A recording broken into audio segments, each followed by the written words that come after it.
Welcome to the Instagram stories for Monday, August 19th. I'm your host, Daniel Hill. We're going to dive into the Mosseri Monday clips, don't worry, but first, let's talk about some Threads news. Meta has announced a range of new features for Threads, bringing it more in line with other social media platforms in terms of analytics, post creation, and more. I will link to a very long blog post about this, but first, let's get into the highlights.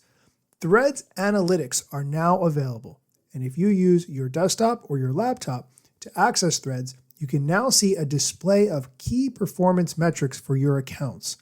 I will link to the article with screenshots, but it includes seeing view counts, interaction insights, overall like, reply, repost, and quote counts, a follower growth chart, and audience demographics.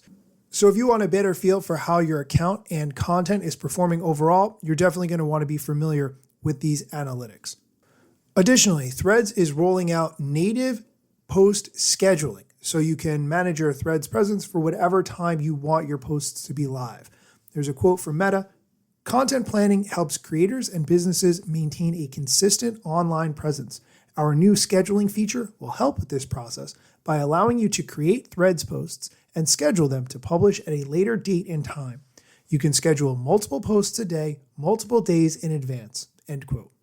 Now, obviously, you could do this with third-party tools. I talk extensively about the Buffer integration with Threads. I even featured an interview with Amanda Marachko, who worked on the Threads team at Buffer in order to make all of that wonderful goodness possible. But it's nice to know that you can do it natively within Threads if you didn't want to use a third-party scheduling app. The Threads team has also expanded post drafts. You could create a post draft previously. Back since March, you've been able to do this, but that only allowed for one draft post at a time inside Threads. What if you wanted to collect multiple ideas as you planned out your content? Well, now you can save up to 100 draft posts inside Threads. You can have them for as long as you want, and they're accessible for posting at any time. I do think it's important to take a minute and just step back and think about Threads as a whole in the social media landscape. It's true, Twitter and X is still being used by a lot of people. But interestingly, the socialmediatoday.com article that I was looking at with all these Threads changes mentioned that of all the content that's on Twitter or X, the content on there is generated by 20% of its audience. The other 80% of Twitter or X users use the app only in read mode, never posting themselves or engaging in any kind of way. That means that if you put this into perspective, X has 250 million daily active users. So in order to have a sizable shift of those X content creators from Twitter to Threads, it doesn't have to be a huge amount of the users. You just need a significant amount of the ones who are actually creating that content.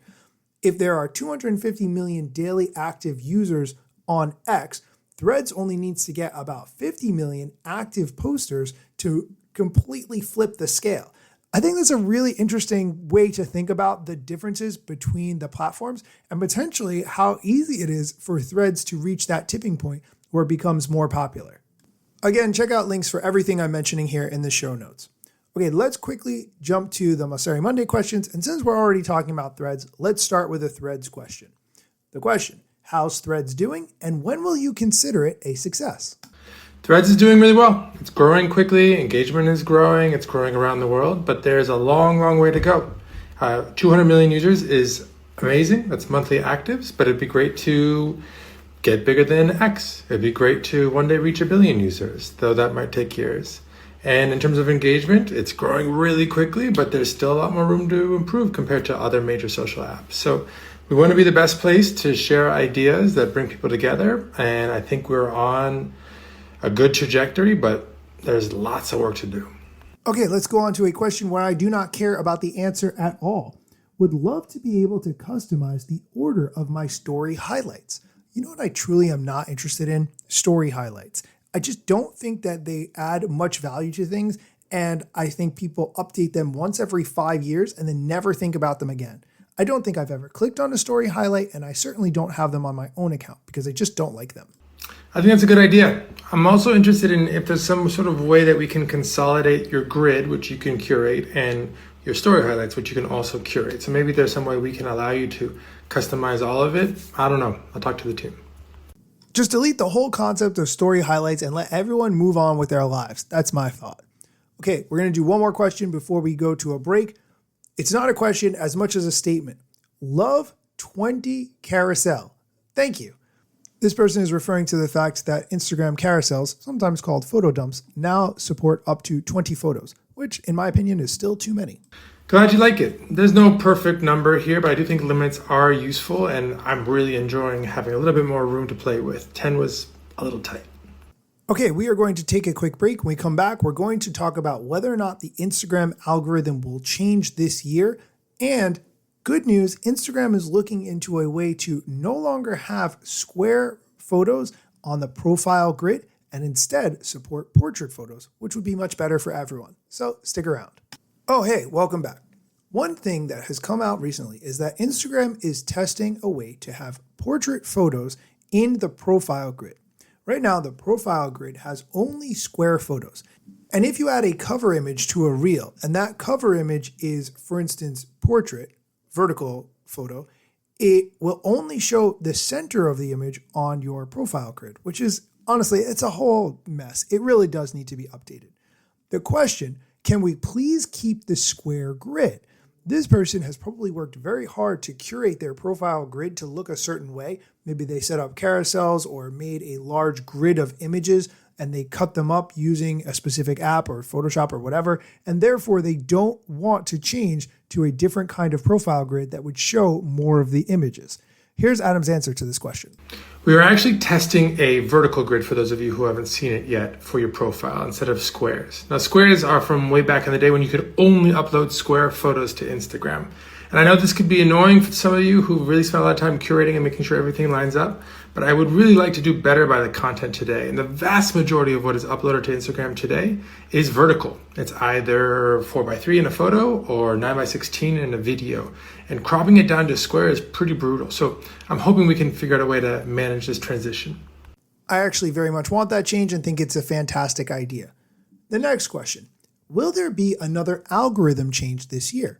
If you listen to this show, you know it's not a thing where Instagram sets new parameters of the algorithm to go live on August 1st or September 1st or January 1st or anything like that. They're constantly tweaking the algorithm and the way things work to surface the content that it thinks you should be seeing. Here's Adam's answer to the question, will there be another algorithm change this year? The way ranking actually changes is it's rare that there's a big change all at once. There's just tiny little changes almost every day. So if you see something change in how your content does, it's probably not because there was a big ranking change. If you see it all of a sudden, it's probably something else. Maybe there's a big event that day. Maybe your account got caught up in some safety measure, which you can check in account status. Maybe it just was a dud of a piece of content. Who knows? But the way ranking changes is usually very slowly but continuously, which is, I think, not quite how people think about it. And the last question we're going to talk about today, I'm struggling to make money on Instagram as a creator. Where should I start? If you listen to this show regularly, you know I talk about this topic a lot. I have a great answer to this question, but first I'm going to let Adam give his answer. If you're a smaller creator, I think it's good to experiment with monetization early, but I wouldn't focus on it yet. I'd focus on it more once you're larger and you have a bigger audience that you can monetize. The most common way people monetize on Instagram is actually not from Instagram directly. It's through branded content deals.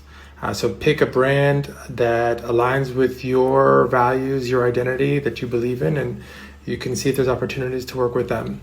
If you are creating content, though, that you think a subset of your followers are willing to actually pay for, then I love the idea of subscriptions because they're very predictable and consistent revenue, and you're not going to be subject to the volatility that comes along with attaching your revenue to reach.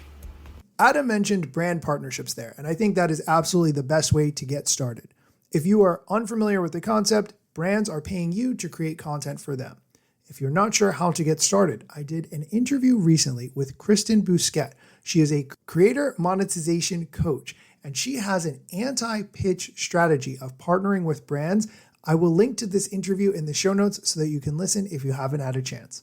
That is going to do it for today's episode. Be sure to come back next time for more social media news, strategy, and other things that I am positive that you absolutely need to know.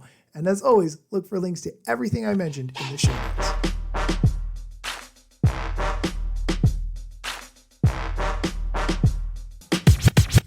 I'm not yet a member of the Instagram team, but my podcast covers many Instagram themes. But the name, image, logos are trademarks of Instagram and the LCC in the USA and every territory. Everything I publish independently until Zuck returns my DMs and starts to pay my salary. Not sponsored or endorsed, no lies, no fallacies. I use their logo with permission, not malicious or callously. No trademark violation, filling all criteria. Follow me on Instagram or Twitter at Daniel Hill Media.